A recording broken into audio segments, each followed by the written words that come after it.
have their cameras on and mics off. Committee members will have their cameras on at all times. There'll be no eating or drinking during this hearing. Sean, we can go live and you can start recording. Yep, ready.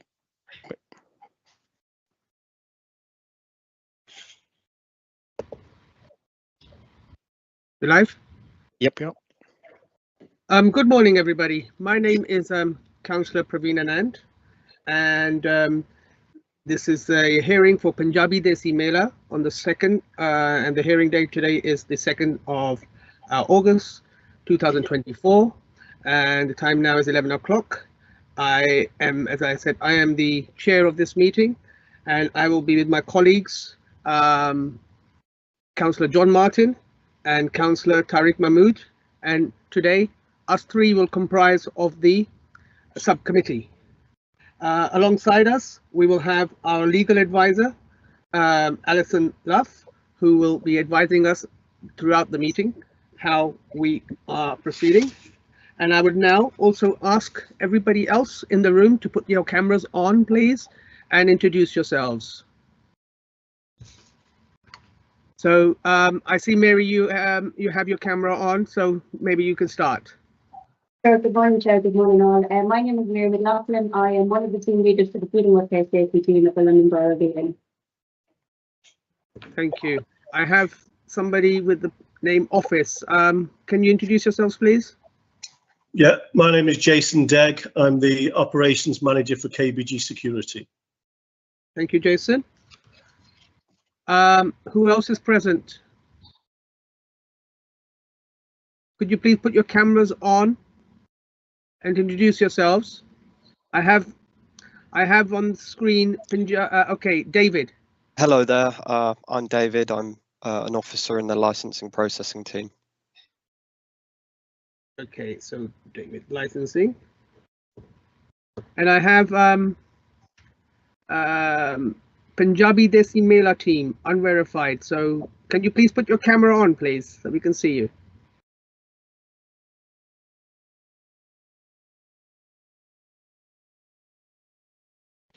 Hello? They just left the hearing, Chair. Okay.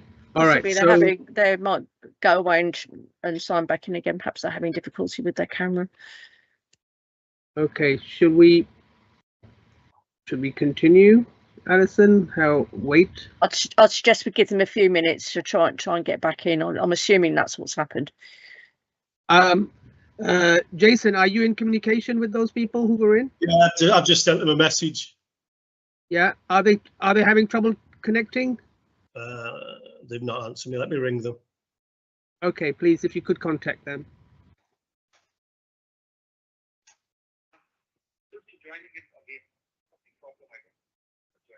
Okay, no problem. Yes, they're having a bit of a problem. It's logged them out. So they're just logging back in now. Okay, we'll wait.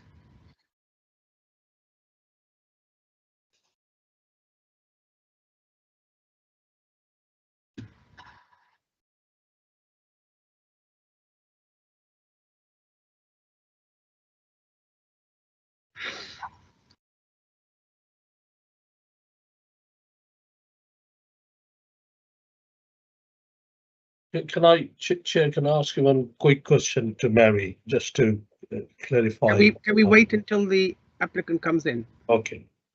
Please, thank you.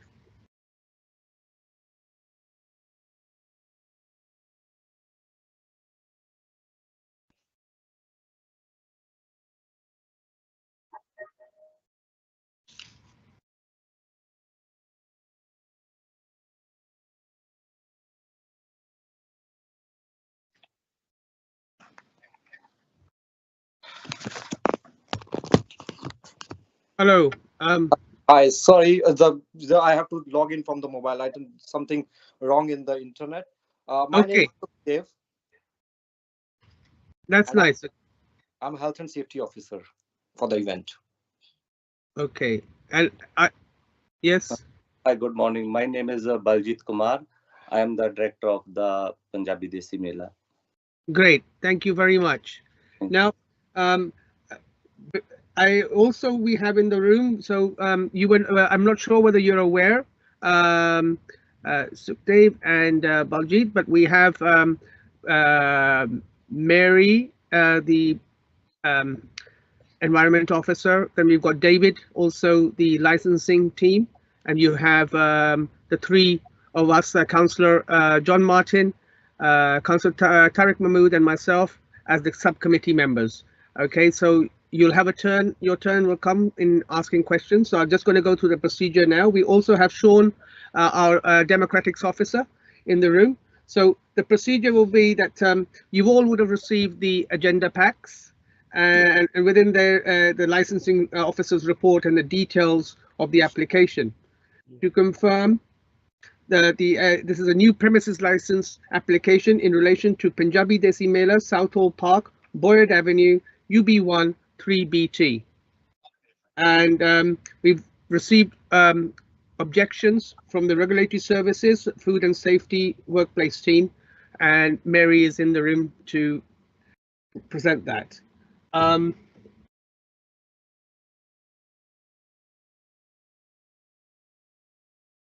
So I will now proceed straight through to the applicant, and I'll ask the applicant to present their case, please.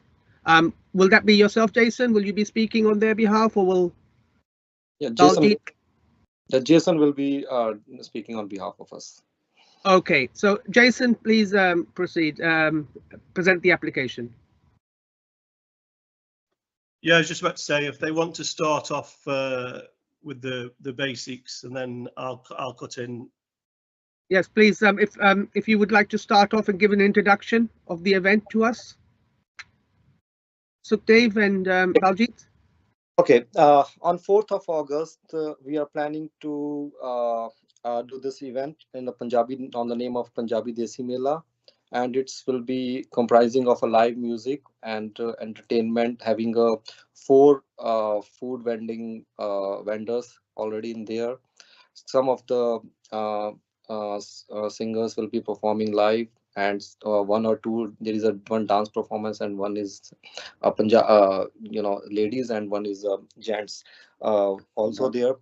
And so it's starting time will be 11 to 7, and we have a sound regulation which is 75 dB, which is to control the sound to that level, and the sound will be checking all the times.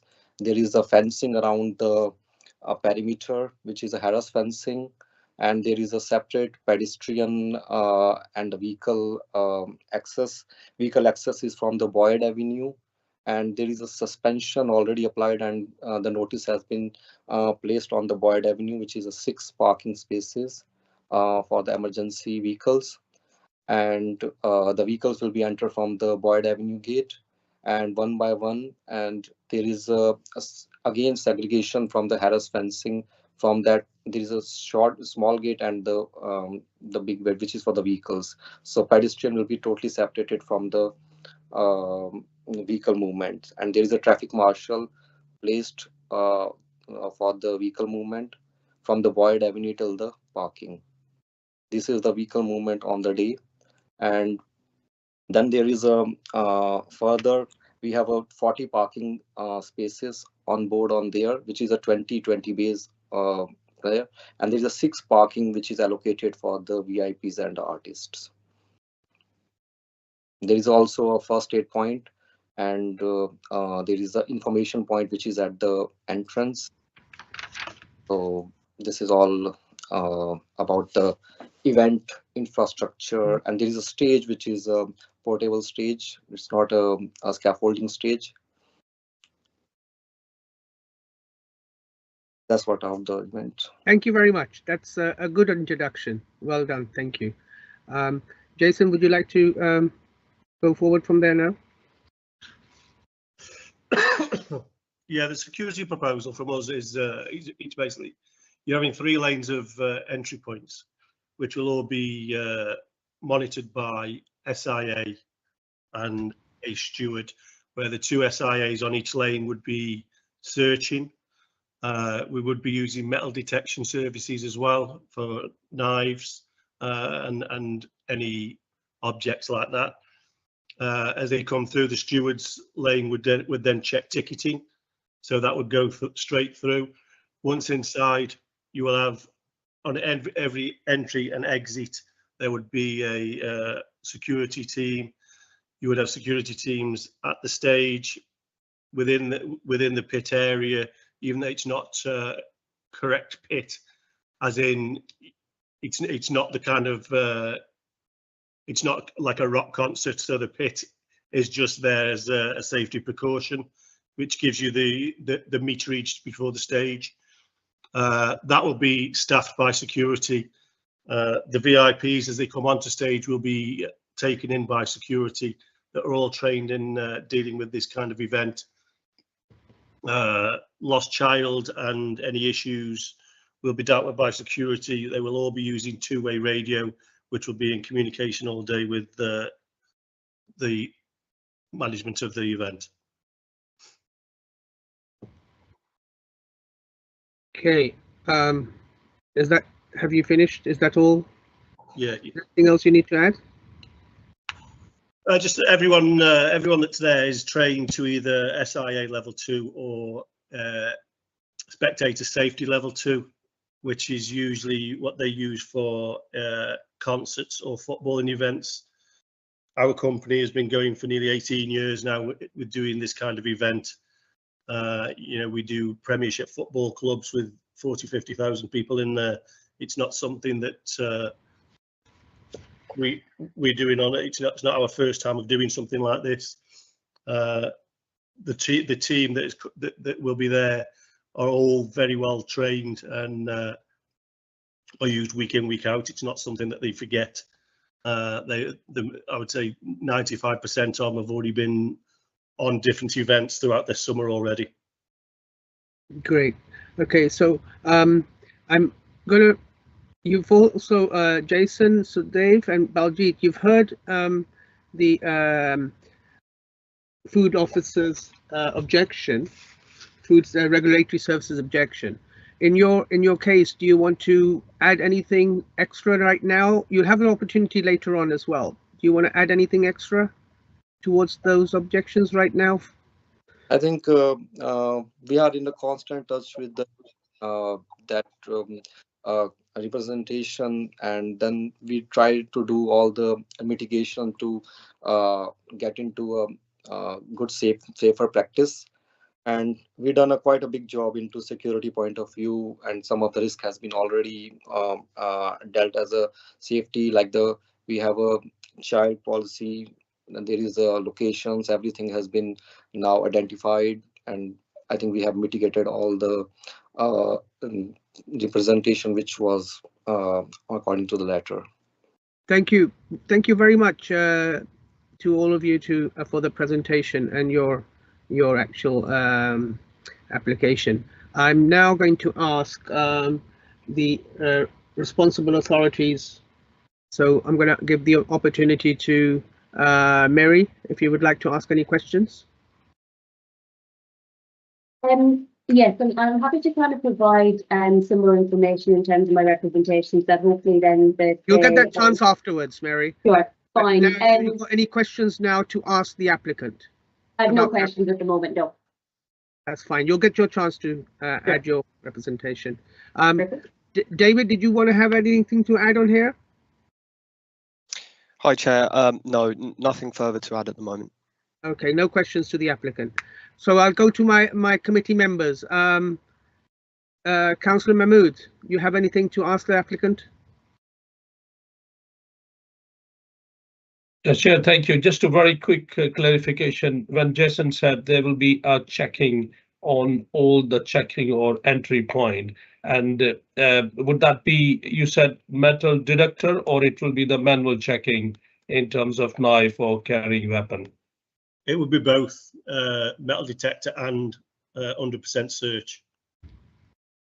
So metal and manual, metal yes, detector and manual checking.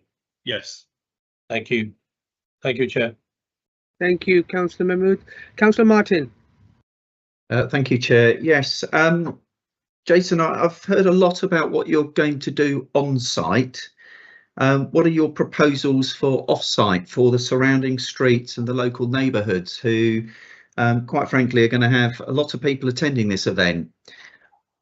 Also would like to hear about how you're looking at an active travel, because I'm looking here, and correct me if I'm wrong, I think we were talking there 40 spaces, mix of 2020. What are we doing about encouraging people to use active travel?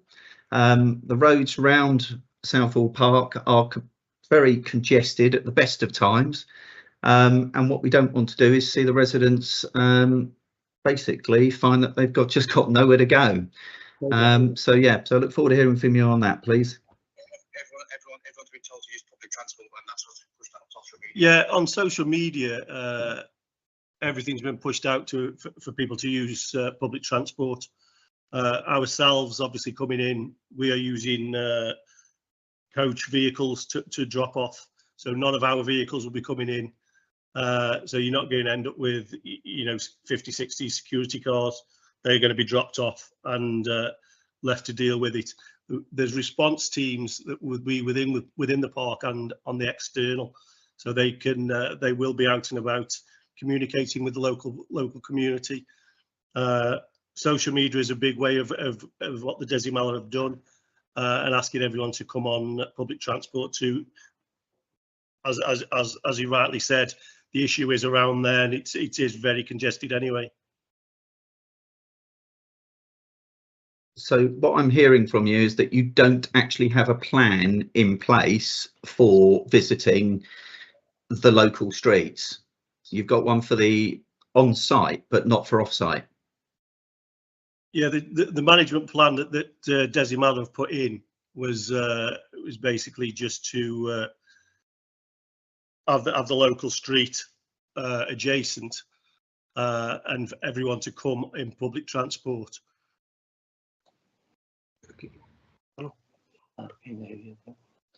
Okay, I have to add into it this point. But would you please let the chair come to the chair first, please? Where Councillor Martin is actually addressing questions, so please let him finish his questions, then you'll get a chance to speak. Councillor Martin, continue, please. No, if you want to ask the question, I think the applicant was trying to answer your question as well, so if you want to ask them the question as well. Yeah, absolutely.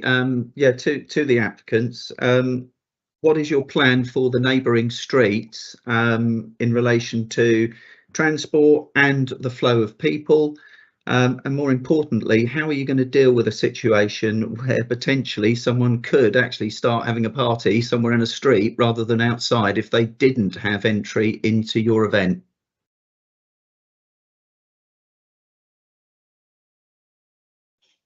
Hi. So basically, we have, as we mentioned in the plan as well, in the EMP just mentioned as well, from the Boyd Avenue, we do have a security in place there.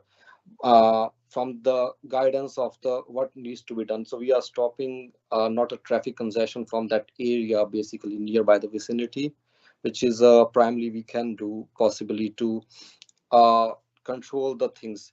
We can't control the things which is something not different from the area, and we have to be mindful that we are in that particular vicinity and we are controlling that particular area which is off surrounding area. And we do have a different entry points to the Southall Park. It's not just one point. There's a Boyd Avenue entrance, there is a Uxbridge Park entry, there is a other Web Park and Parkview entry, and all over there is a security people, and they are guiding the people to be moving here and there. To the volunteers already there as well. We have a volunteers which will be telling them from the street to all the points that they are going to be there. That's what it is. Okay, so that was not in your report, but you'll be prepared to have that clarified. If should we be minded to speak later on, you'll be prepared to add these certain conditions that may come out. Is that right? All right. Yeah. Yes. Councillor Martin, anything further? That's it for now, Chair. Councillor Mahmood, you have your hand up. Yeah, just two quick clarification, Chair, with the applicant.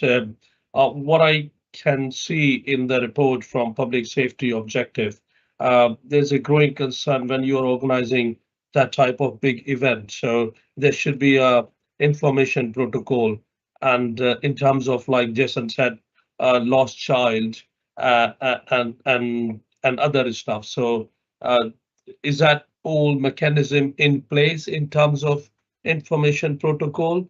One. And second is, what is missing in the report as well? It is very easy thing to identify where should be the pit stage area, and there is a still missing where will be the main stage and where will be the audience standing there. So I just wanted to clarify, has it been addressed or you are still lacking behind that? Okay, so I will answer the first one. We have established the lost child, and there's a medics area which will be identified as a location, number one. And number two, the point which you are raising is about the audiences and the stage area, which has been already reflected on our site map. There is a two area, which is a sitting area, and the there is a behind there is a area which is a standing area. 1,000 chairs has been allocated for the sitting area, and the stage is already there in the front. So we have a location on the maps. We have a segregated. We have an area with a square meter as well, which is reflected in our EMP as well, which is, I can give you the reference number of the EMP on which page number. It's already in place. This has been already reflected in our EMP. Thank you, Chair. Thank you. Okay. I have a few questions. Primarily, I think this will be to both of you, Jason and the applicant. What is the, have you, now you must have sold tickets. What's your anticipated audience that you're expecting? How many? Oh, sorry, I have to give the answer. 3,800 is the anticipated capacity which we are expecting, but it's the holidays, summer holidays. Some of the people have moved out of it, so we are not expecting 3,800 altogether, but we are expecting something between the range of 3,000 to 3,500. Definitely, we are expecting. Okay, so now I will ask this question to Jason. Jason, how many securities are you going to be providing with 3,000 people? Yeah, we've got 60 SIA and 12 stewards at the moment. So when you say stewards, are they different to the volunteers, or because there are different figures coming into the report? I've just heard 60 from you, but the last time I read something, it was 50, and somewhere in the report it said 40. So can you please confirm to us how many security you, and how have you based this 60 to what? How many to one patron? How are you based the 60?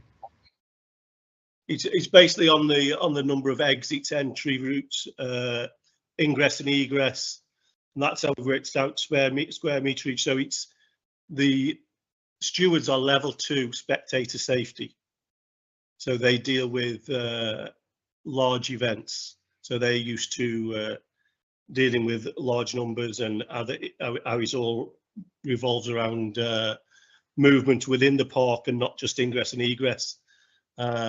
So we have to look at evacuation and evacuation procedures, and so the correct, it's basically the people that have been put on this event are people that have worked for us for a long time and are privy to this kind of event week in, week out. Yes. So what I want to understand is that I saw somewhere along the lines that you had 40 volunteers. Now it's 20, and now it's coming down to 12. Why is there such changes? What am I not reading correct? Yeah, they aren't volunteers, they're stewards. Stewards. So why has it been reduced from 40 to 12? That's not stewards. Volunteers, it said in the report somewhere. Volunteers are what have come from Desi, not security. Okay, so to yourselves, the applicant, you're going to have volunteers as well that are going to be helping you within the crowd management, is it? Yes, they're gonna help you in the crowd, but they are not in the security team. Okay, but will they be wearing some whiz jackets or something to show out that they are? High-vis jackets, yes. Yes, yes. Okay, so that's that point. Now to Jason, how will you be monitoring drugs that are coming into the property, into the premises, to the park? Yeah, we'll be doing 100% searches on everyone that comes in, and that bag search is included. What about having a dog? Have you considered that? Yes, we have got a couple of dogs on duty on that day. Okay, so there will be some dogs because it wasn't mentioned anywhere about dogs. And how will you be? What will you be doing with the if alcohol is found by the people coming in? How will you? What will happen to that? Yeah, we'll be removing it and putting it into locked boxes. Lock boxes. So what, you're going to destroy it, or you're going to be? How is it going to be managed? How are you going to give it back? I mean, are you giving it back, or is it going to be destroyed? It'll be destroyed. Okay. So that's actually then the other provisions about the toilets. How many toilets are you providing? I have to give the answers. We have a total 18 toilets, out of which 12 are female, and 6 males, and there is a 10 urinals, and then there is a 2 disabled as well. Okay. How will you, have you made provisions to ensure that you will have a constant water supply to these toilets? The company is already dealing with it. That company, they have assured us that everything will be up to date into that one, the toilets facilities. Okay. That I think will cover.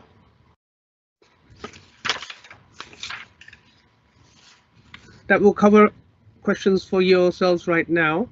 I invite you now, Mary, to present your representation, please. Thank you, Chair. So yes, my name is Mary. I'm the acting team leader for the Food and Workplace Safety team at the London Borough of Ealing. And so I've made this representation under one of the statutory licensing objectives, public safety.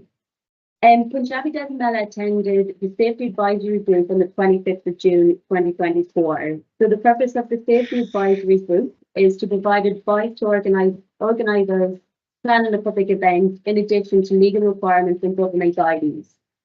During the SAG, a number of concerns were raised from a number of different authorities, including medical and health insurance, and just in general, this event going ahead safely. During that SAG, comments were provided on what was required to be reviewed and updated to ensure that this could go ahead safely.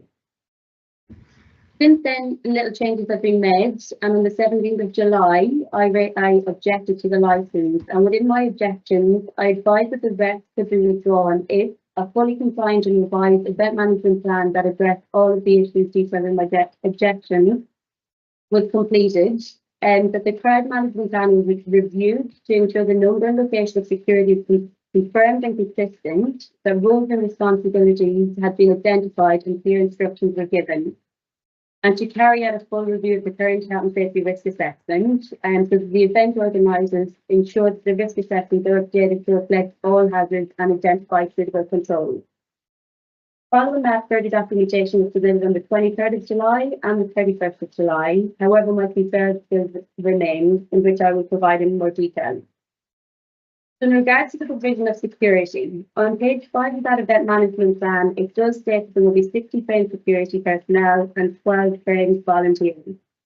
However, on page 11 of that same document, it states that there will be 65 trained security and 13 stewards. And then within the crowd management plan, in particular Appendix 2, it says there will be 6 SIA, but it only references 11 stewards. My concern is the consistency with the number of stewards provided throughout the same document. It's not clear and consistent, and my concern is that it hasn't been assessed properly to ensure the adequate number of security is provided. I do appreciate that the number has been increased, but it is still inconsistent throughout that one document. I have confidence that the number that the providing isn't accurate and that will not be implemented on the day. Within the crowd management plan, it does state that the club team response will support entrance if needed at peak time. The number of club staff have been identified as 6 SIA. However, this raises concerns that if the 6 SIA taken from the float team are moved to the front entry point, who will be managing the event and has that been thoroughly risk assessed. There is a lack of clarification on the roles and responsibilities of both the SIA and stewards. Although some information has been identified, it doesn't make clear and what their roles and responsibilities will be on the day. Other than the toilet area monitors, it doesn't make any reference to what stewards will be doing or responsible for doing. Further than the crowd management plan, it references front of stage pit management security. However, this has not been identified on the roles and responsibilities of security on page 14. My concern in regards to this pit management is, on previous documentation submitted, it identified crowd surfing as an activity. And again, while I appreciate and acknowledge that the crowd surfing has been removed and prohibited, it has suggested that the crowd surfing would be permitted. Therefore, there is no risk assessment or no controls in place in detail what will take place should this crowd surfing happen. If there is, it also says that if there is sign of distress, it says that the audience member will be extracted from the crowd. However, it doesn't provide any further detail on what further action will take place. Why is this member of public distress?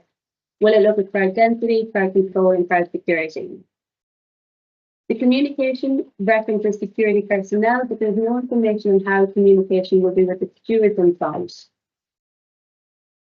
It states that all emergency incidents will initially be monitored by the ELT security liaison. Again, it's not clear on the escalation process and how it will be communicated to the entire team.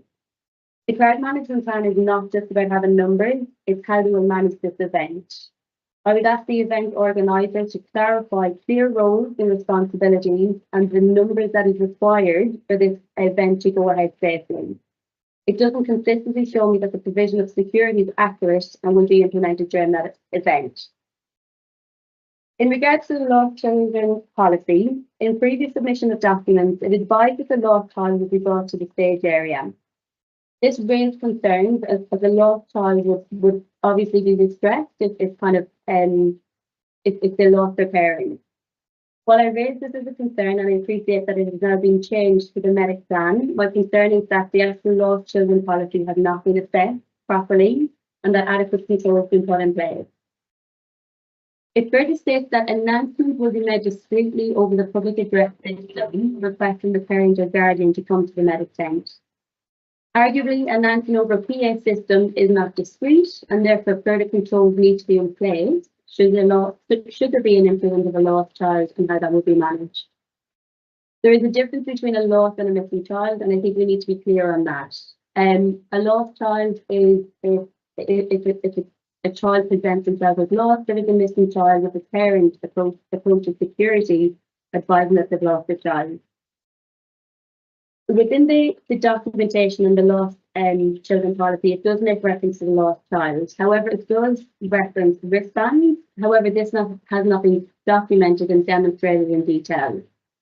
And in terms of verification of a lost child, it is asking them to verify the lost child's birthday. So if a parent approaches to collect a child, they're asking for the child to confirm the date of birth. Given that this child could be quite young, potentially 2 or 3, it's unlikely that they would be able to provide their date of birth, and therefore their verification procedure could be inadequate. There is also no reference to controls regarding a missing child. So if a parent approaches security advising that the child is missing, how will they manage that incident? What information will be gathered and how will this be actioned?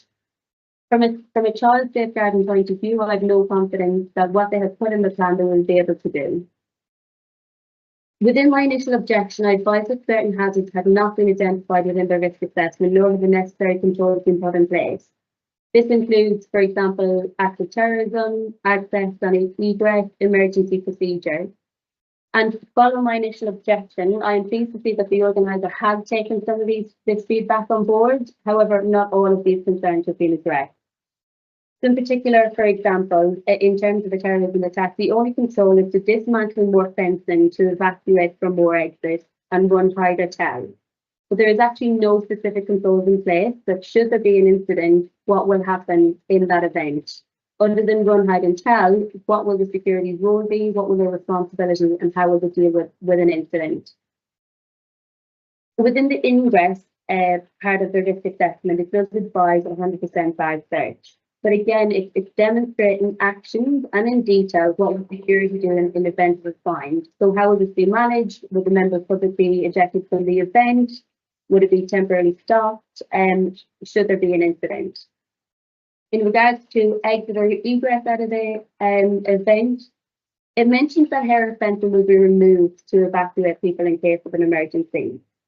Their exit should have been risk assessed to assess the width of the exit and ensure that there is an adequate flow of people to safely get them out of that event.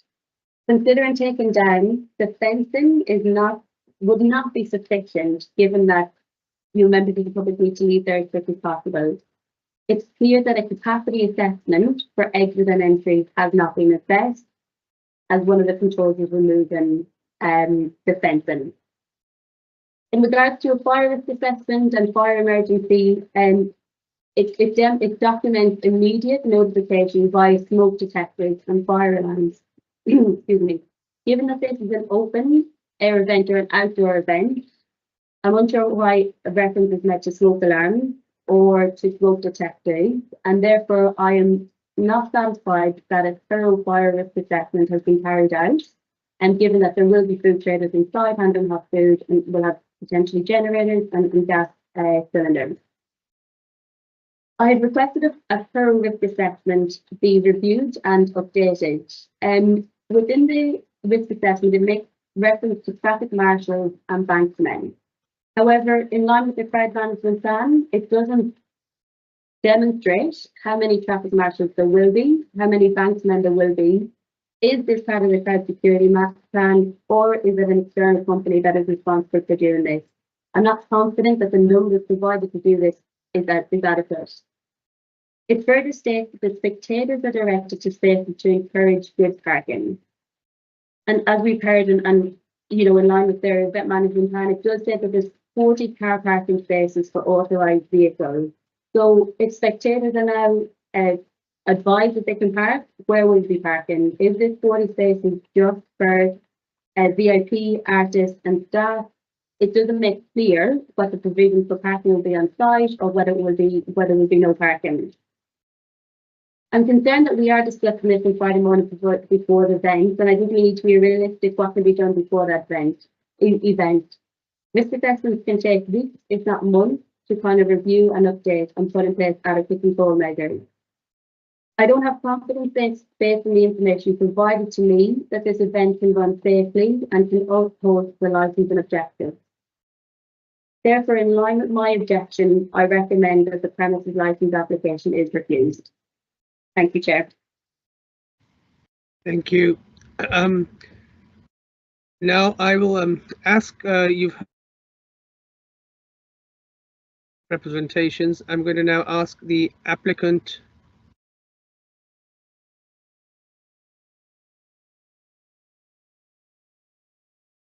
Hi. Thank you for the feedback by Mary. Yes, some of the point which Mary mentioned was not right in there, but we have clarified some of the points. The smoke detectors and the alarms, it's already in the place because it's on the staging area. We do have a portable alarm, so there is no question that it wasn't. It's just documented. It will be on the place there, just to know that area. And then about the question about the risk assessment and terrorism, about the dismantling of these things, because it's a 3,000 people and you can't open the every there is a we have to be controlled entrances. So let's say we have a controlled entrances and it's an open park.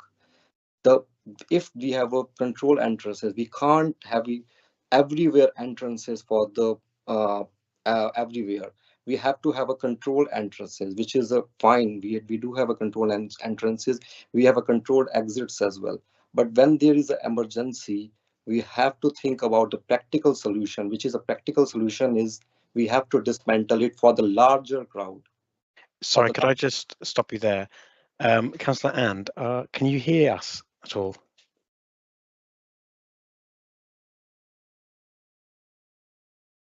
So I think he might have disconnected from the meeting. So I guess, councillors, if you'd like to just pause the hearing for a second, just so we can find out if he's can hear us or not. Sorry about that.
Hello?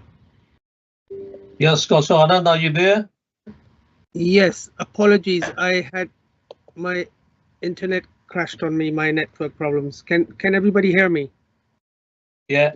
Very well. Yes. Okay. So if we could go back to the stage where Mary, you finished your representation, and I invited the applicants and their representative to ask any questions. Is that okay? That's where I lost everybody. Yeah. Is that okay? Yes, yes, Yeah. yes. So please, if you were now, Baljit, Dave, Jason, if you want to ask by turn questions to the regulatory officer. So there is no question to them. It's just a response. We can give it to them. That's the only thing. Okay, your response to the things that you heard. So the response for the alarms is that we do establish that there is a alarms requirement at certain place, which is to portable alarms. That's why it was in place. And about the dismantling of the harass fencing, because it's a large crowd and we have to have a control entrances, and the same we gonna use for the exits as well. So due to crushing injuries and people together, if we do have something temporary which is harass fencing, we have to dismantle it, and by this, without any crushing or any injuries, a person can easily move out. When there is an emergency, we need a more and more space. So that's why we have identified this one, and we do have for that particular, we have identified those places where we're gonna dismantle it. There will be a provision that there will be a security personnel will be there during a process, when, because it's about the security about that particular harass fencing. What about the issues that you heard about the loss of children? What you got to say on that? Yeah, lost of children. I think we never have in the reception in the stage area. It wasn't documented. It was over a telephonic. I said that one, but because I wasn't even sure. But when I checked the cross-checked the document, it wasn't mentioned over there. The location was there. It wasn't anywhere referenced. It was stage. It wasn't located actually. The area was. So now it's located at Medics. That's what we done. And about that documentation, I think what we done is the location was never a stage. It was always it wasn't located actually. So are you suggesting now, am I understanding correctly, that the lost children will be placed at the medics area and parents in advance will know that if they lose their children, that's where they should address themselves? Is that what you're saying? That's the main concern, and that's why we have make sure that this area will be always everyone should be informed of that one. Yeah. Will you have notices advising them at the entrances and everywhere else that they would know that? Yeah, we're gonna have to have a post placed over there. Information point is already adjacent to the main entrances for the ticketing area, and everywhere there will be a bulletin that this is the area for that one. That makes the real sense. There will be notices, there will be posters, and there will be more staff in the information point to if there is any problem or anyone, they will be guided through the what's the procedure there will be. Because when there is something really wrong, the people get panic, and that's why we do kept everyone in the information point, and then they will be telling them the medics point is together. Okay. With regards to the fire alarms, have you also got provisions for sirens, the light, so that actually people who are in charge actually know that there's an emergency, and you have the siren lights that actually act as because in loud noises people will not hear the alarm, but they have a siren. You have the red light that will start flashing, or a blue light will start flashing. Do you have that sort of provision as well? That will be that will be the red light will blink over there. And also there is a course which will be, I think Jason will give a better answer into moving forward into it. Well, there is some course already generated for the emergencies. I think Jason, if you can continue from moving forward here, that will be great. Yeah, regarding the lost child, they would be going to the medical centre where there'll be a security detail who is fully DBS checked. So that one's I don't know where that had come from the stage area. Regarding code words, the original code words that were put forward was the likes of Mr. Wellhard and Mr. White and things like that. I did send another copy in where you go back to the original things like code red for fire, code black for suspicious package, code blue for any kind of disorder, which most of the security staff are used to. So that will be in place on the day. You've heard lots of issues about the officer being concerned about your egress policy and your changing in your security numbers. We need to have a clarification of what that is. Can you answer that? Security numbers are 72. I reviewed the whole thing after it had been refused, and the numbers have never changed since then. It was 72. It was 60 and 12 stewards. So we've got 2 dog handlers, so that takes it up to 74 all in. I don't know whether Mary's seen the updated documents, which I believe went yesterday, because it sounds like she hasn't, because the lost child and everything else was in there. Regarding ingress and egress, I'm not sure how anyone from the council has worked it out. You've got 9 exit points, which are all over 1.2 metres wide. So with 3,800 going through them at a rate of 88 per minute, which is the average for an event, you would get closer to 6,500 out in the allotted 8 minutes time. So you'd be looking at a complete egress within 5 minutes. Okay, so again, I'm going to give you the full opportunity. Again, you've heard all the representations that regulatory officers mentioned. Do you want to add anything for reassuring her that the event will not be as risky as it's already said? I'm going to give you, you can ask any questions to the officer, you can actually give clarifications. I'm going to give you that opportunity now. You will get another opportunity at the summing up, but this is your chance now to speak. Yeah, obviously Mary went through quite a few things. If she wants to ask the questions one by one, and we'll answer them as we go. That she now needs answering.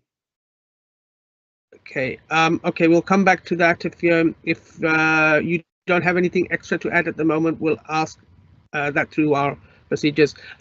Councillors, I invite Councillor Martin to start any questions. Do you have any questions to ask the officer? No, Chair, not at this stage. I will Okay. come back though. Thanks very much. Councillor Mahmood? Thank you, Chair, and thank you, Mary, for giving that presentation. And I appreciate your concern about to making sure the event will be going safely and nicely. I'm just wondering, you mentioned that purple guideline.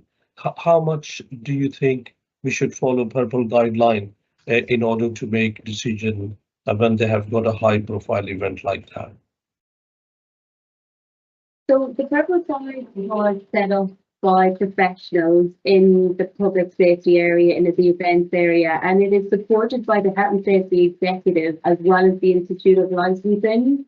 So they've got experienced members on that team that are very experienced in dealing with these events, with incidents, and they have set out these guidelines and minimum guidelines to provide for these event organisers to ensure that events goes ahead safely. So this is kind of a standard that event organisers should adhere to, and because they have that experience in dealing with these events and have seen it on the ground, and therefore I would suggest that this purple guide is adhered to when running any of these types of events. Thank you, Mary. through you, Chair, and thank you for clarifying the definition and explanation about lost child and missing child. So I'm sure it will be addressed by applicant. That is my main concern, because whenever we are making decision, Chair, on that type event, I think we need to make sure our child will be protected, public safety will be considered, and that's the point we are here today. Thank you, Chair, and I will have a further question later. Thank you. Now you'll all get a chance to speak as well. Mary, you've heard the applicant address or attempt to address your concerns. Have you been satisfied currently now from the hearing? It's very difficult from papers, we're all now listening. Are you still in the mind of actually opposing this application, or are you minded to sort of like after hearing the applicant and prepared to offer some extra conditions that we can propose to the applicant to reassure you that the event will be very safe and that there will be no instances, child protection, child harm will be there, prevention of crime and disorder will be observed? So would you be in a position, are you satisfied, or would you want to offer some conditions that we can actually ask the applicant whether they're prepared to accept those conditions conditionally? Are you prepared to offer conditionally a reservation of your representation? Are there conditions that you can suggest? Thank you, Chair. I think the concern for me is that it's now Friday. This event is due to take place on Sunday. So we're having this conversation 2 days before the event is due to take place. And this is following kind of, I suppose, numerous feedback to the event organisers that my concern is that this hasn't been taken on board in full. And in regards to Jason's comments about the security, this was the documentation that was sent through about 14:30 on Wednesday evening, which I reviewed. So it's the most recent up-to-date documentation that I've received. And within that event management plan, the inconsistency of the security provision raises concerns. We need to have a clear number of how many security they need to ensure that this event runs safely. The inconsistency raises concerns that we're not sure who's where, how many's there, and what their roles and responsibilities. That is in addition to the stewards that's inside, and we need to be clear on what their roles and responsibilities is. In regards to the capacity, and I took what Jason was saying in terms of the exit, however, that hasn't been put forward to me prior to this. The only comments or controls that's in that event management plan is removing these fencing.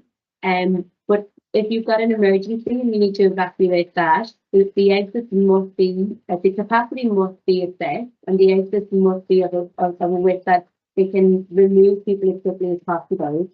And based on what Jason is saying, if that has been assessed, then fine, but we need to see evidence that has been assessed, and that is in their event management plan and crowd security plan, because I wouldn't expect that during, an emergency we start removing the actual event footprint.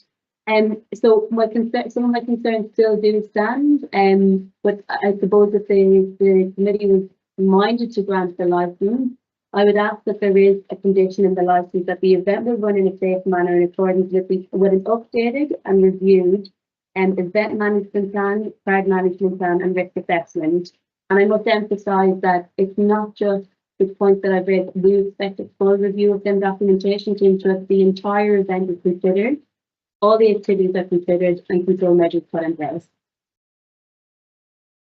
Okay, so you're suggesting, to just understand correctly, that you would, if we are minded to grant this license, that you are suggesting a updated risk management plan, but that will then, the problem of that would be that once we've actually decided on that, who will then be checking that that's okay? Because the committees, it will be a little bit ambiguous here. We need to put certain conditions now that we can actually enforce, other than, because we don't have that opportunity to revise any risk management plan. We need to set conditions now and ask the applicant whether those conditions are acceptable. So you will need to ask us now, if we are minded to grant this license, you will need to we'll give you some time, but you will need to address certain conditions that we will put forward to the applicant. And if they are prepared to accept those conditions, we will then consider our views in private and come back with a decision. But I will request that you actually address those conditions that you want us to consider, rather than to just an open risk management plan. So I've understood that Jason, we want, once again, this question has been raised on a few occasions. Would you please clarify for the record, for this hearing, how many security and how you will confirm that that many security is present on the day? Yeah, we've got 72, and then the 2 dog handlers, which takes it to 74. They're already action to attend, and will be going from in our vehicles, so the 72 will be turning up. If you work it out, it's just to clarification on numbers and how many. Okay, can I just stop you there? Can I just stop you there? Mary, do you think 72 is adequate for the event, or do you want to increase that number? To be honest, I can't confirm a number, but the Purple Guide does set out guidelines of the provision of security. And my understanding is it's 1 per 100. So I would ask that the event organisers confirm the exact number, that it's consistent, and that the roles and responsibilities are clearly defined, and we can be assured of that. And that could be a condition within the licence if they're minded to do so. Yeah, okay, I'd like so to 1 to 100. 1 to 100 would be that we would need, how many? We would need 300 security, according to if they get that many. So is that what you're suggesting? That's a bit too much, isn't it? No, that would be 35, councillor. Okay. So it's 74. We've already doubled it. On just to clarify, the Purple Guide and the Green Guide are a guide. They're not something that every safety officer takes on board. I've been doing this for a long time, and I'm level 5 crowd management and leadership, and I train level 4 safety officer. Purple Guide and the Green Guide is a guide. It's a very good guide. However, it's old, and the guides are changing on a daily basis within, and the security industry are the people that pick up on this, and we put in for the changes. The original 1 to 100 was on door staff, and that's where it originally came from. So 1 to 100 on a nightclub or a pub, and that's where the numbers actually came. It's the same as ingress and egress. The ingress and egress routes have always been 88. However, for a safe guidance, you know, I would always go at 60 to 65, because you don't know how fast or how slow people are. And so like I say, it is a guide. You know, the safety provision is almost double of what that guide is, and that's to make sure that this event runs safe with the correct amount of stewarding and personnel, and that's without volunteers that would work alongside the Desi Mala. So just on this point, to go further, will you have stewards that are actually, once the egress is happening, will there be stewards actually guiding the guests that are in the customers that ways to the bus stop or to the train station? And will there be people monitoring that people don't start urinating on the street or in people's gardens? Will there be certain things like that being monitored that will go into your condition, that your egress policy? What are you suggesting on that? Any suggestions, Mary, on that, on the steward side? How you would? Just interject, we've lost the applicant. They've left the call. They might have just disconnected. Oh, they're having same problems as me. We can give them a chance to come back. Yeah, if you want me to clarify that, our dispersal policy doesn't just end with egress. So the stewards, because of the numbers we have got, will be out in the community and the surrounding area to move to act as that guidance for people. They will be fully briefed, and they will have briefing sheets of where best to go for trains, buses, taxis. The essence here is that there's no nuisance to the neighbours, and people quite often in this situation are quite concerned. The issue here also, Mary, is that do you have any suggestions for the width of the, if there's an evacuation, any standard width in the industry? What is the expected width, minimum width that we would require? I think Jason has addressed that. My concern from the start and reviewing their procedure is that they mentioned that they're going to be taking down these fencing. A safe capacity must be assessed to exit that event, and if Jason has done that, that needs to be documented and proven that that is a safe capacity. It's a safe width for people to exit in a timely manner. The control of removing fencing during an emergency is probably not the most appropriate, but as long as they have assessed that they can get people out of there in a timely manner, and Jason is confident in that capacity, and that we will be fairly okay. satisfied. So what's the way? We need to. If we are minded, we will need to document this. There's not going to be a second chance. We'll have to document these things. So what is the width that you? What is the width that you're suggesting, Jason? Yeah, the width by the purple guide and the green guide is 1.2 meters per exit. 1.2 meters. So that's the condition that we'll put, unless you have anything extra to add on that, Mary. No. Okay. That actually, I'll go back to my councillors now. Did you have anything to ask the officer again for clarity? Councillor Martin, Councillor Mahmood. Alison, is there anything that we need to also consider here? I don't think so, Chair. And obviously there'll be time for the parties to sum up and pick up any final points. Okay, so I just wanted to make sure that at this stage that we are actually not missing any points. So now I'll now actually ask the officer to, unless there is, before we sum up, if there's any questions to anybody, both the applicant or the officer, if you've got any questions to either party to address them, you can address them through me now. Did you want to ask any questions to the applicants or Jason, Mary? No, thank you, Chair. And I give that opportunity before we sum up. I'm going to give this opportunity to the applicant as well. Do you have any questions that you want to ask the officer or any other further clarifications? I think Jason has very much cleared everything, and I think this. Okay, that's fine. So then we will proceed to summing up.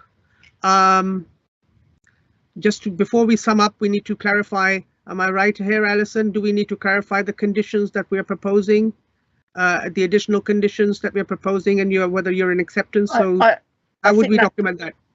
I think that would be a good idea, Chair, to summarise the additional points that you may add, you may consider adding as a condition, should you grant. Right. So basically, the number of security will be a condition that will actually be, if we are minded to grant, that will be stated, and that will be on the actual conditions. Are you prepared to accept that as a condition?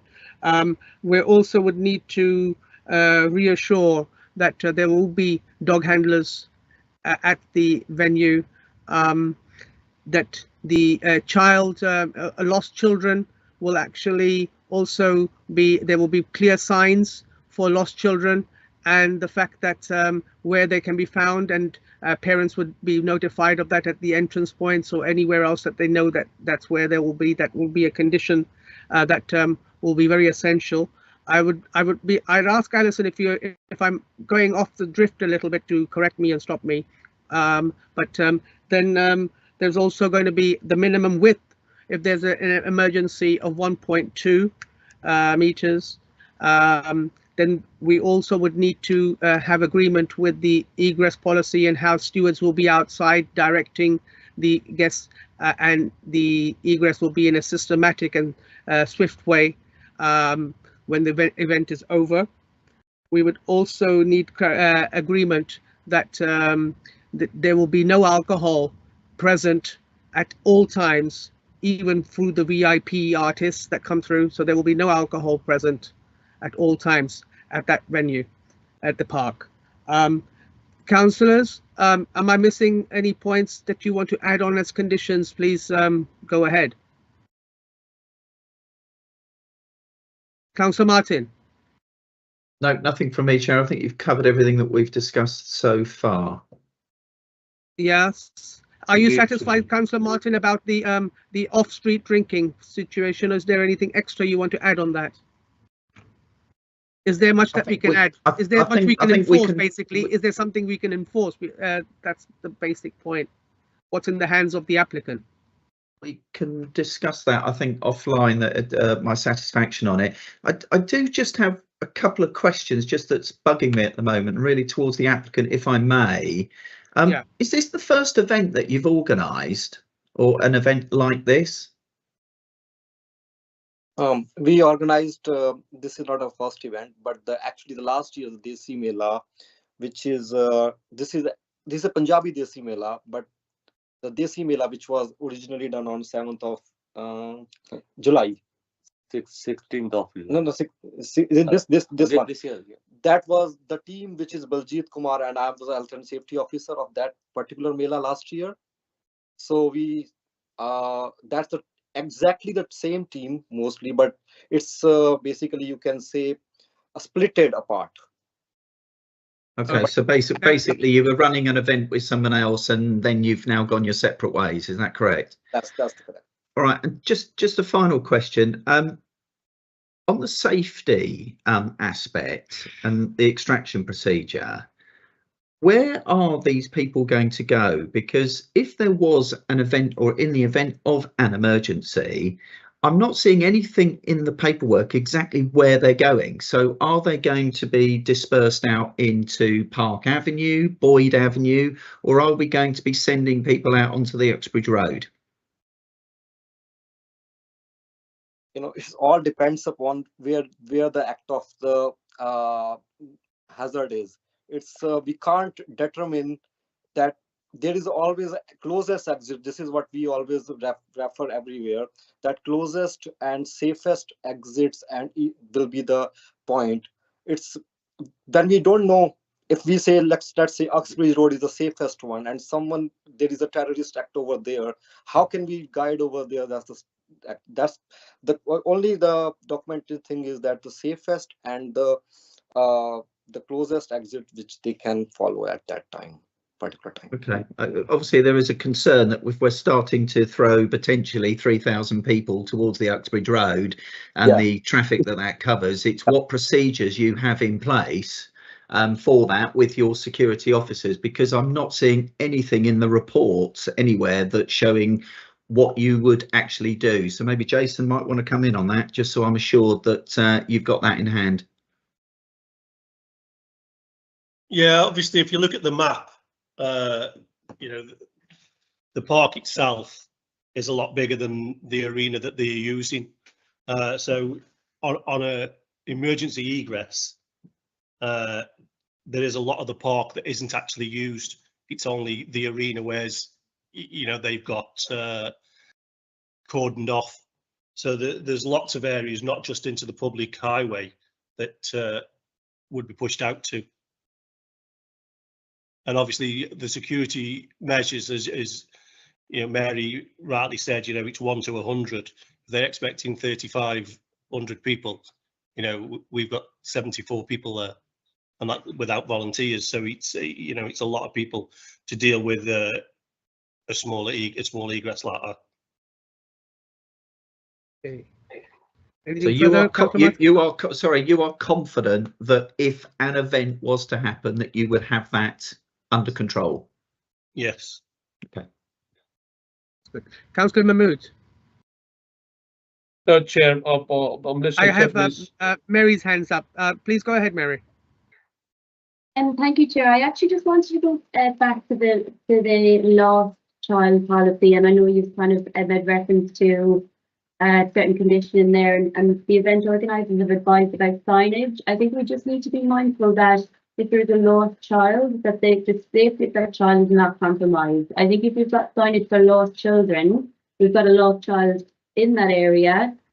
Are we concerned then about the safety of that child? I think we need to review to ensure that the safety is not compromised of that child at all times, and it is done discreetly. So I would ask the organisers maybe to present some controls that they've got in place and how that will be managed, but managed in a kind of discreet manner to protect that child. We will need to address that in the hearing. So can you please give us reassurances? The officer has actually mentioned that signage is not appropriate. So would you please? I have an interjection here with Alison. Yes, Alison.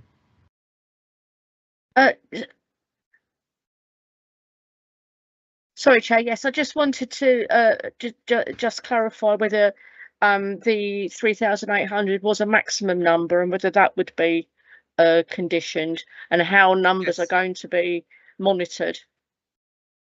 Okay, so that's one. Well, thank you, Alison. Very good point. And we'll come back to that one. Let's just actually we have to now agree the procedure for the lost child in this hearing. It can't be taken outside the hearing and agreed. So we have to now agree a condition within this hearing. So the officers said that this could be quite vulnerable if it is a lost child and people know that's where the lost children are. It could be quite dangerous. So how can we address that, Jason? Yeah, like I said, I don't think Mary's actually seen the correct paperwork, because that lost child was updated and went in yesterday. Lost child will go to a medical part with a fully DBS staff member there. There would be no PA system. Obviously. So let's just go. Sorry, let's just go back. Let's not criticize anybody who's seen what. Let's just go back to what you are suggesting the policy would be for the lost child with a DBS. Can we just, for the record, we will need to have that said quite slowly and clearly, so our democratic officer can actually understand what you're saying. So we're going to document that. So please go ahead again, so that our democratic officer can actually document what was being said here. Yeah, if the child is lost, and obviously we've come across them, they would go to the medical centre. There would be a staff member there who was fully DBS checked that would take control of the child.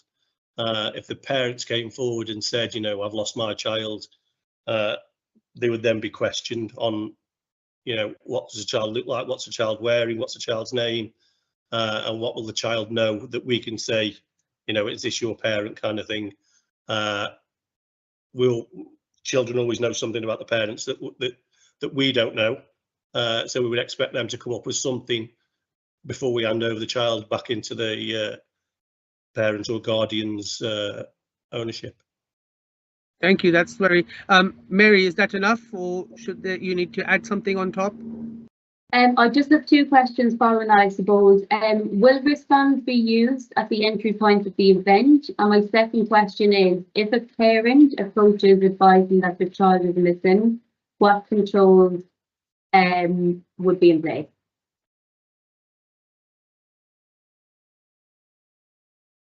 Sorry, I didn't quite get that. Can you say that again? Yes, so at the entry to the event, is wristbands going to be in place, where they provide contact numbers for the parents? That was in the documentation, but not fully clarified. And secondly, if parents approach a member of security saying that their child is missing, what controls and procedures are in place? Okay, it would work exactly the same, in the opposite direction. We're on two-way radios, all on earpieces, so nothing will get out to the public if someone had been lost, because all the security could hear whatever it is, and we've got different channels. So we could, you know, if you want us to run a different channel for lost children, that's not an issue. Okay. So Sean, would you document these points? Is that enough, Mary, or is there have they addressed the issues here enough for us? What about the wristbands? Is that being implemented at entry, or is that something considered? And the only reason I ask is because it has been mentioned at one stage in that event management plan, but there is a lack of clarification of whether that's going to be implemented. There is a wristband there. Yes, there is a wristband. Okay, so what do I need clarification here? This is to the applicants. We need a latest. Where in the documents or whatever it is, we need the latest management plan, the event management plan. We need the latest one that we need to, that will be, the points in there need to be agreed so that we can then implement that in the conditions. So can you please refer me, Jason, to the latest management plan? And where in the documents are they included? So about the child, you are talking about the wristband. No, the whole event. The whole event is the EMP, which is a event management plan, and the crowd management plan is for the security that will be documented. So we will need the latest one. I'm maybe jumping the gun here about the child, but we will need that. So be prepared to send that to. We will need to have sight of that, and our officer will need to sort of see that there's all clarifications there. But just going back to the child, lost child, Mary, is that sufficient? What is the issue with the wristbands? Can you please clarify that, Jason? Sure. Jason, can you please clarify the officer's concern? What is there going to be wristbands? Is there not going to be wristbands? How that's going to work? Can you please clarify? I think what you're on about is the wristbands where all children go into an event. They have a wristband and the parent's phone number put on the wristband. It's not something that we've looked at. However, you know, it could be done. It can be done. So if that can be done, would that be a good suggestion, Mary, to put in the condition? Again, it comes down to the event organizer. The reason I raised the wristband is it has been mentioned in that event management plan, but it just has not been detailed enough to demonstrate that that is a control. So it's either they use it in line with their event management plan or remove it, but them controls need to be specific for that event. So if they're going with them controls, they need to document it, but if not, they remove it and put in place other controls. But I only mentioned it because it was in their event management plan. So are you prepared to actually have that implemented with the parent's number discreetly on the wristband on the inside or somewhere so it's not visible to everyone else? Is that something that can be done? Will you be prepared to do that if we are minded to grant license? It's very crucial. We spend a lot of time on this lost child, so this is very crucial. And one of the objectives is prevention to harm in children. So this is one of our licensing objectives that we need to adhere to. Okay, just one thing I want to add upon this one. Due to GDPR regulation, if someone is passing the number to the security guard and they're writing it over there, is it right? I just want to be clarified. With consent, you when you have consent of the number. Where is no, that? Listen, I can be corrected here by the legal officers in the room with us. But once the person who has the number has consented to grant that number to be used, I think you are complying with GDPR, and I can be corrected by Alison if I'm wrong here. We need to ensure that, that there's some way of disposing of the wristband with the number on it, because the whole point about data is that you only hold it for a certain period for a specific purpose. So that would be, I'm not an expert on data protection, but that would be my concern. Alison, would that data will be with the child, so when they go home, that data will be destroyed by the parent itself. So most would that not comply? Yes. Yeah, I just think we need to be aware that that's what the restrictions are. I think provided we are complying with that, the GDPR will be if it's given by consent, and then the parents will have that wristband and go home and destroy it. I think the legal advisor has said that there will be no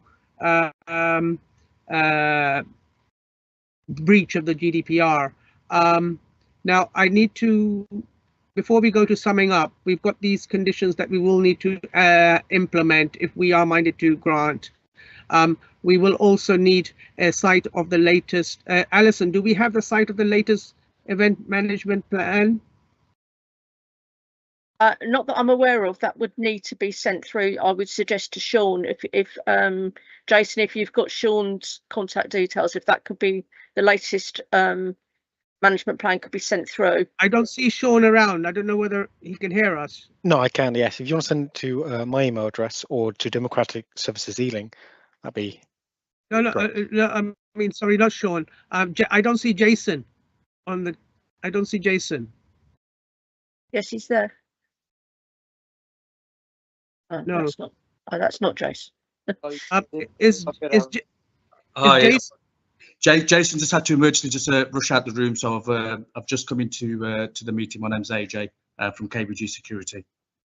Okay, so you've heard AJ about the event management plan that will need to be emailed to Sean. Yes. Okay. Now we are at the stage where I see Mary. You had your hand up twice. Is there something you want to add?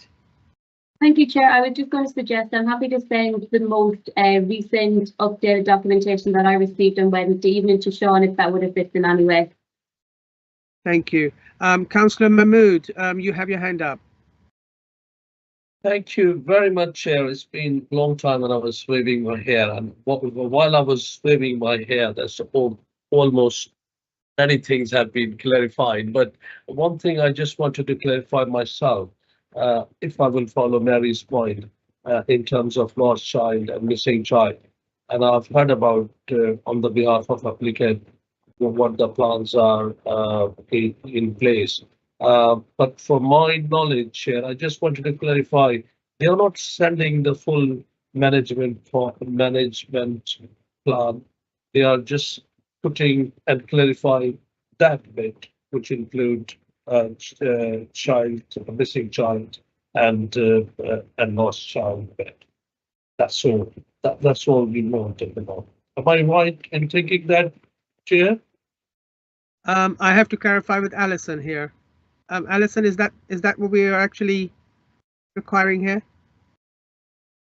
I'm a little unclear myself, actually. I thought I think we need to see the latest version of the management plan, because I believe that clarifies what the lost child policy would be.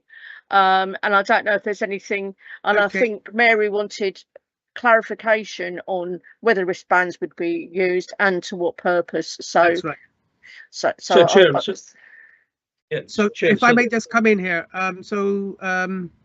what we need is the latest management plan with amended to those conditions that we've discussed already. Although some of the conditions that are not discussed, but they have been verbally agreed, we've documented that, so we can incorporate that within our conditions should we be minded to grant. Councillor Mahmood.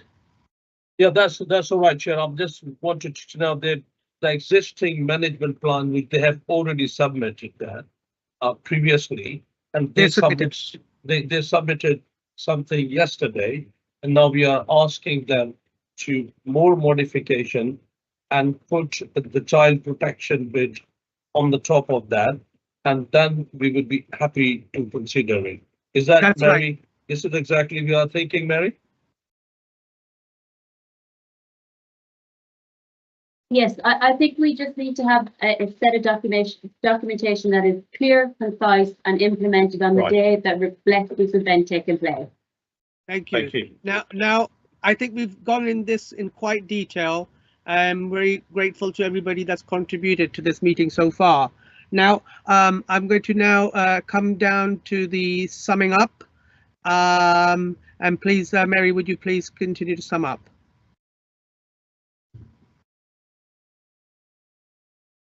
Sorry, was that for me, Chair? Yes, yes.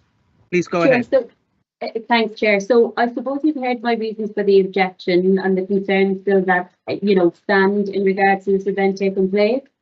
As I previously advised, we are discussing this on the Friday before an event is due to take place. Should the committee be minded to grant this license, I would request that these conditions are in place to ensure that this event can take place safely. Thank you, Chair. Thank you very much. I'm not sure now who will sum up, because if Jason is not here, AJ, are you going to sum up, or are the applicants going to sum up? I'm more than happy to sum up. Obviously, in regards to additional policies for the lost child and so forth, that's been documented, and we could share that with yourselves and send you an updated version. The most important thing that we want to do is make sure that it's an enjoyable event for everybody that's attending and make sure it's safe. This is why we've increased the number of staff to 74 staff, licensed staff. The Purple Guide says that it's 35 staff. That is a guidance, and we've implemented and almost doubled the number of security staff that will be on site. So just to reincorporate that, what we have discussed in the meeting here, I'll let you finish. Have you finished your summing up here? Yes, I can do. I can add to it if you want to add anything more. So basically what we need, we just need the updated event management plan. We have agreed and discussed within this within the hearing itself that the minimum widths of should there be an evacuation of 1.2 meters, a minimum security of 72. It can go up if it's required, but minimum 72, and the number of stewards that will be present, the number of volunteers that will be present. And then there will be other conditions that have been agreed, that any alcohol will be disposed of. No alcohol will be present, whether it's the customers or the VIP guests. And basically there'll be dogs to connect with the drugs, and most importantly about the child safety and the wristbands. So these need to be incorporated.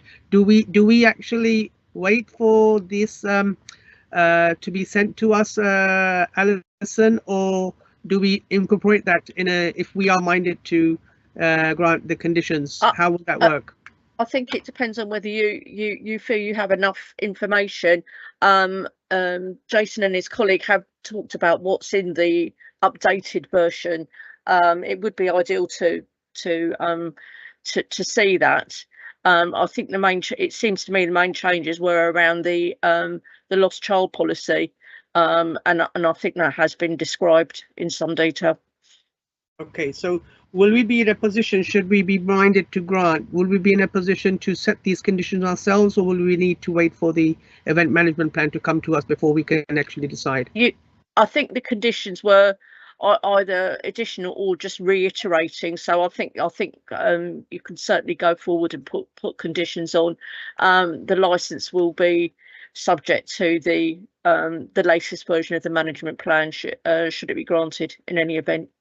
Okay, so I think we're coming very close to the end of this meeting.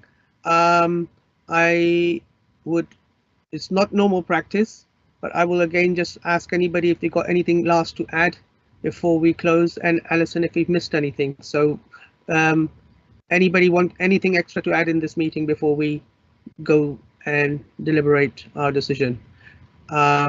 Now, I had to explain to you the procedure about the decision is that we will retire we will retire with ourselves and the legal officer and democratic services, and we will consider our decision. The decision will be given at the end of the meeting. I would expect that the meeting, we would come back at 1:30. And then the decision will be given at 1:30, and then the other thing will be actually become in writing in 5 days. So if the panel have got any questions, or if anybody's got anything to add before we retire. No. Okay, so thank you very much. We shall come back with a decision at 1:30. Thank you. Thank you. We're gonna come back into a Zoom meeting again.